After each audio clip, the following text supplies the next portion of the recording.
Hi everyone and welcome back to some Warframe. One of my friends has challenged me and he said, you know what? We were talking back and forth about the Steel Path, by the way.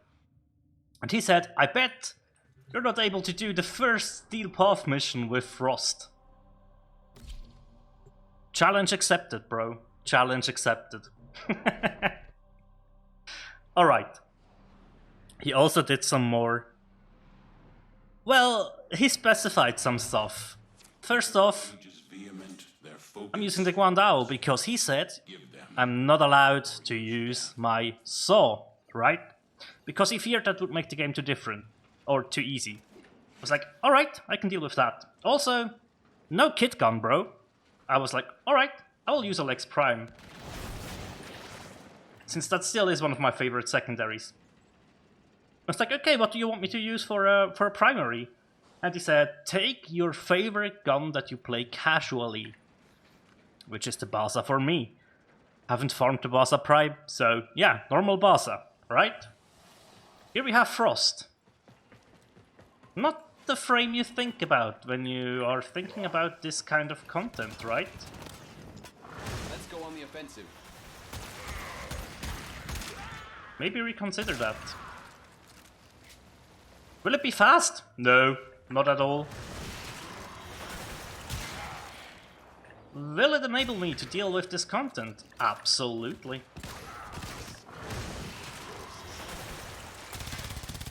So yeah, this is more a video to prove a specific point that I made, which is you need a Warframe that is capable of dealing with high amounts of armor.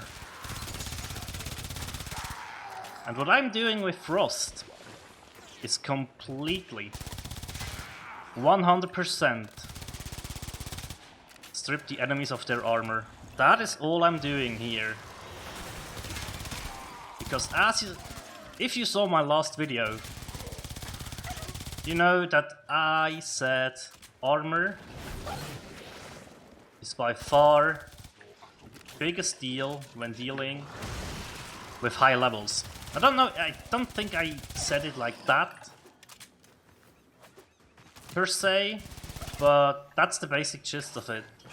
The worst thing in Warframe, or the thing that makes content the hardest to deal with, is how armor and armor scaling affects enemies and their effective health pool. That's why the heavy gunner in the last video had over 50 million EHP, right? Now, if we strip their armor completely, and just to give you a perspective on the Basa, it does deal quite nicely with some enemies that don't have the high armor, right? And you can check out the Lex Prime as well, because I'm sure some of you are interested in that. You will need to hit your headshots better than me though, that's for sure. Or actually hit the enemy. So yeah, that's not huge damage, right? Strip their armor, their damage reduction is gone, even a ballista is a one-shot. Well now. Interesting, isn't it? Yes, it is. It is very interesting, because armor, in my opinion, is the most broken thing in Warframe. And how it scales, actually. How armor scales and what it does to enemies with a lot of armor. That's where my biggest pet peeve in Warframe lies. As I said, it is possible, as you see on screen, it is very possible to deal with that high amount of armor if you know what you're doing. And by the time you will encounter the Steel Path, you will know what you are doing. You will know how to mod your frame right, or how to mod your frame to do certain stuff. If not, then I don't know. You did something wrong at some point. Whoa, okay, we died there, which is because I didn't pay enough attention, actually. But that's okay. See? If you pay attention to the damage numbers here, see what we normally deal? A crit deals like 300 to this guy right now, right? There we had a 1300. But yeah, viral obviously helps. Viral does help a ton. And if we reduce their armor completely, viral is actually very nasty. But as you saw there, almost 5k per hit. There we go, we stripped the armor with our 4 and he immediately died. And that is kind of an ongoing theme here. I didn't say like it is impossible to deal with this content or anything. And I think that I'm doing this with Frost exaggerates the point, right? Because nobody thinks of Frost as like, oh yeah, I'd like Frost into this content. Especially not into an exterminate. Frost, are you kidding? You will not deal any damage. And in most circumstances you would be right.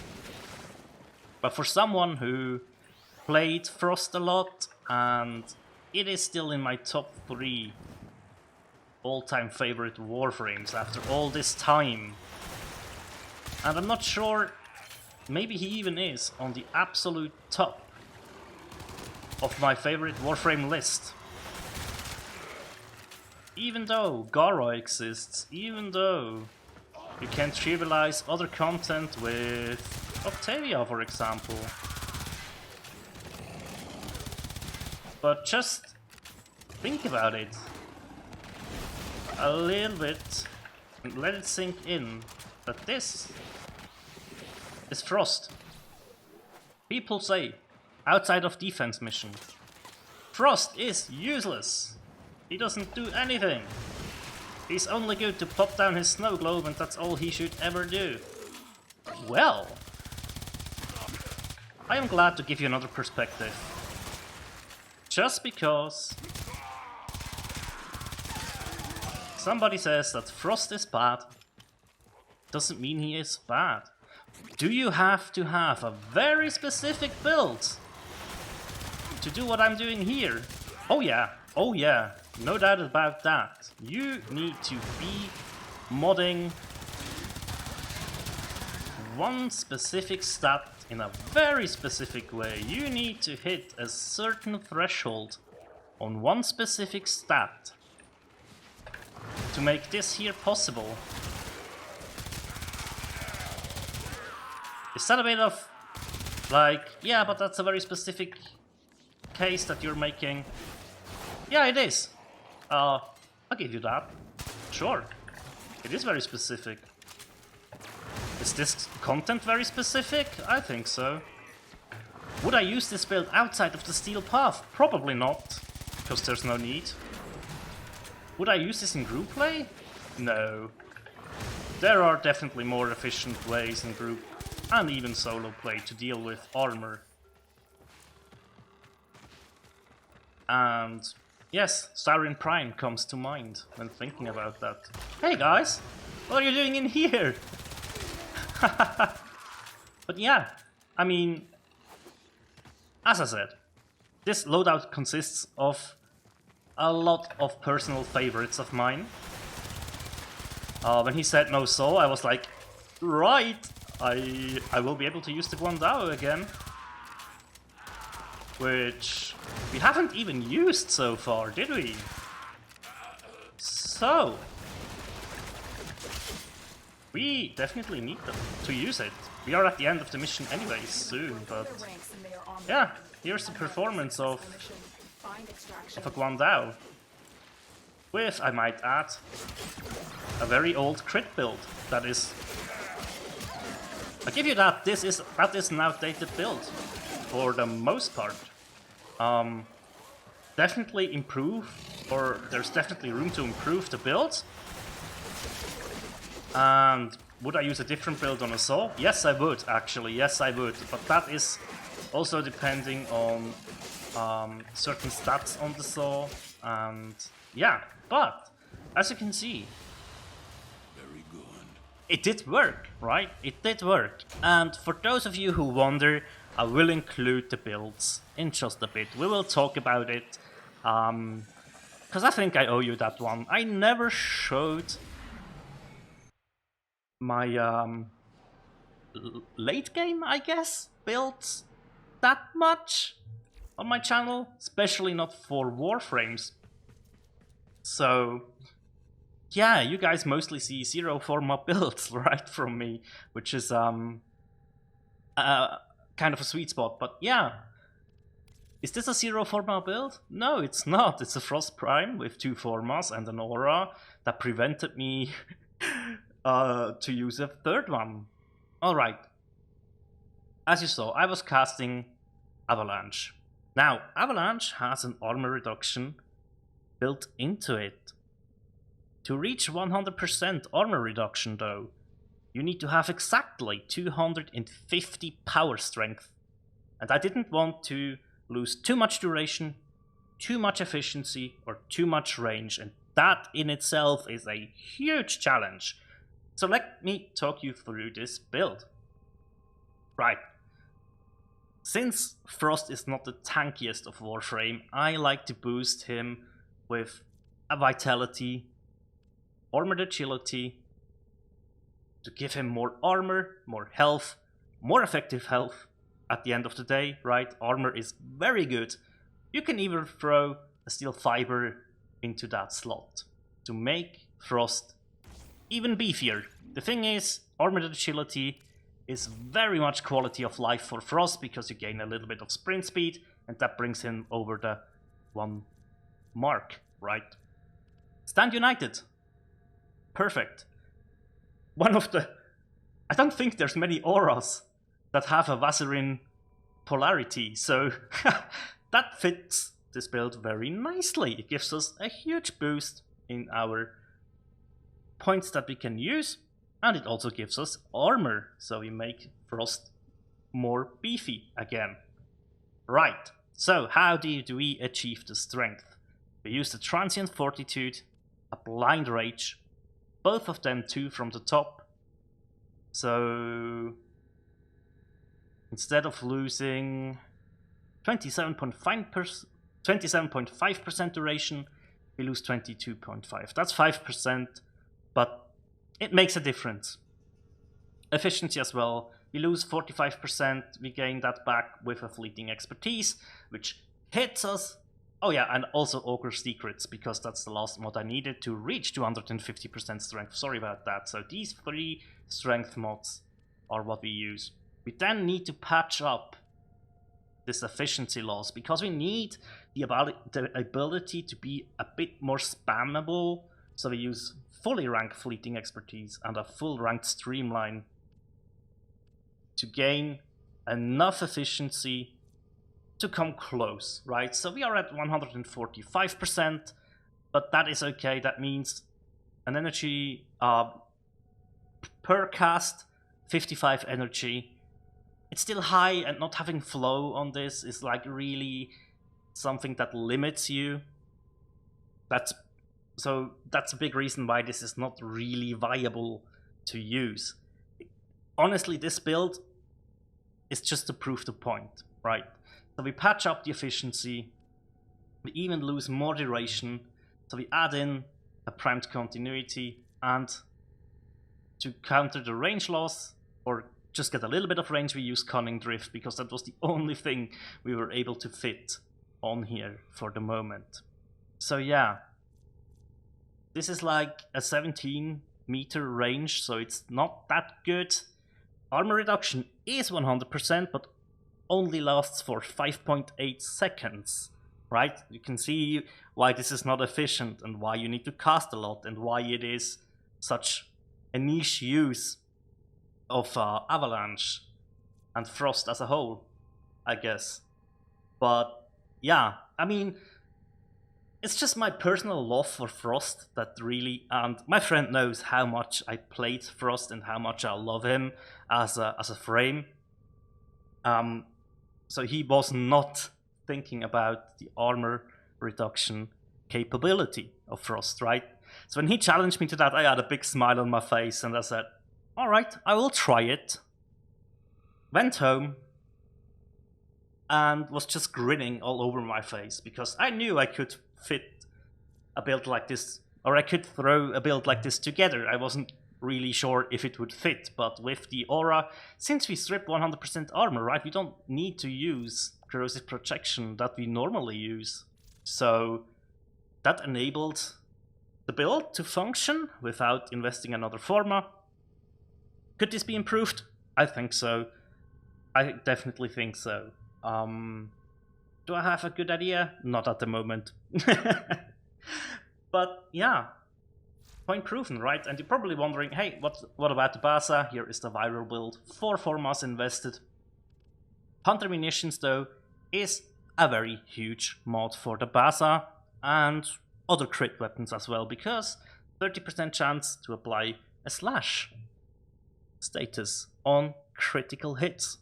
And we crit a lot, obviously, with this weapon. Also, like Vigilante Armaments is just a very good mod to use on this. But this is a really, really basic crit build, right? There's no fancy stuff with Argon Scope or stuff like that to boost the damage even further. So yeah, or Bladed rounds for that matter. What about the Lex Prime? Glad you ask. Glad you asked. So this is a hybrid build, and it's not even a min-maxed one at that, because Hornet Strike and Prime Target Cracker aren't even on their full potential right now. Also, I am using Quick Draw, because I like the faster reload. We can fit in an Augur Pact here, and gain a huge boost in our damage. I unlocked the Exilus slot, by the way. I need to throw on another forma on this build and bring it to an end so I can use Quick Draw in here and have the damage and the reload. But I was running this with the reload mod, right? And I have room to improve the Lex Prime even more. Probably need 4 formas in the end, but that's okay. That's okay. I love the Lex Prime. It was my most used primary before the Kitgun was assembled. Right. Guandao. There we go. That's, I think, my first ever really good build on this account. Not counting in the PS4, that doesn't count, right? Only when I started playing on the PC. This was the build I wanted to have as soon as I could. So as soon as I was able to pick up the Guandao, I invested 3 formas, which is almost... I think almost, yeah, it should be enough actually to fit this old build, right? Now there are ways to improve this build, especially if you're using a Saw, but this is very much a basic crit build again, right? I mean, you can like go over like, hey, sacrificial pressure with sacrificial steel, could that be a thing? It could be. It could be. As you see, I did not even level those mods too much. And we can upgrade Primed Reach and Primed Fever Strike in here. So yeah. Definitely room to improve, right? But all we need this to do is to crit and to proc the slash and viral from time to time. And we will deal great amounts of damage, which you saw. Point is, all you need to do in the steel path, that's my point of view, is to strip armor completely and play it like every other Warframe mission you've ever played. So, I will not go or not fall into the trap of going onto another rant. We will leave that out. This video is just about the challenge. Thank you for challenging me. You know who you are. And thank you for watching this take on how to take a frame that is regarded outdated by most of the community and just showcasing that, hey, if you know what you're doing, if you're modding right, if you take your time to think about it, even a very old Warframe like Frost can do some serious damage. So yeah, thank you again for watching, and as always, take care. Bye.